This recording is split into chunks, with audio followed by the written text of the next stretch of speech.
UDF മുന്നണിയുടെ കോൺഗ്രസിനെയും മുസ്ലിം ലീഗും എല്ലാം അടങ്ങുന്ന UDF പൂർണ്ണ പിന്തുണ ഞാൻ സ്ഥാനാർത്ഥിത്വം പ്രഖ്യാപിച്ച ശേഷം അവർ ആത്മാർത്ഥമായിട്ട് തന്നിരിക്കുക.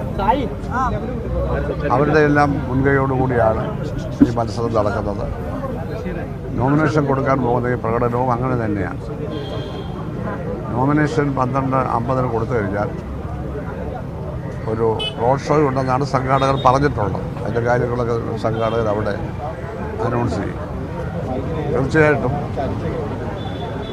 ഈ മത്സരം കേരളത്തിൻ്റെ രാഷ്ട്രീയ ചരിത്രത്തിലെ സുവർണ്ണ ലിപികളിൽ രേഖപ്പെടുത്തുന്ന ഒന്നായിരിക്കും. സ്ഥാനാർത്ഥിയായി എനിക്ക് ഇലക്ഷൻ കമ്മിറ്റികളൊന്നുമില്ല, വാർഡ് കമ്മിറ്റി പോലുമില്ല. പക്ഷേ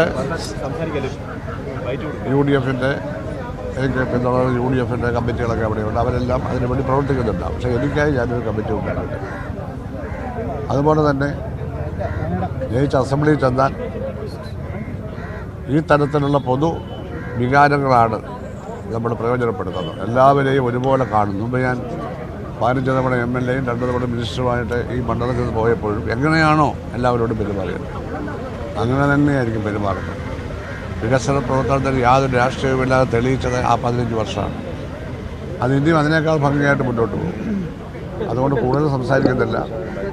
വളരെ സന്തോഷത്തോടു കൂടി ജനകീയ സ്വതന്ത്രനായ ഞാൻ UDF പിന്തുണയ്ക്കുന്ന ഞാൻ നോമിനേഷൻ കൊടുക്കാൻ റിട്ടേണിംഗ് കമ്മീഷൻ്റെ മുന്നിലേക്ക് പോവുകയാണ്. 12:55 നോമിനേഷൻ നൽകാൻ ആഗ്രഹിക്കുന്നു.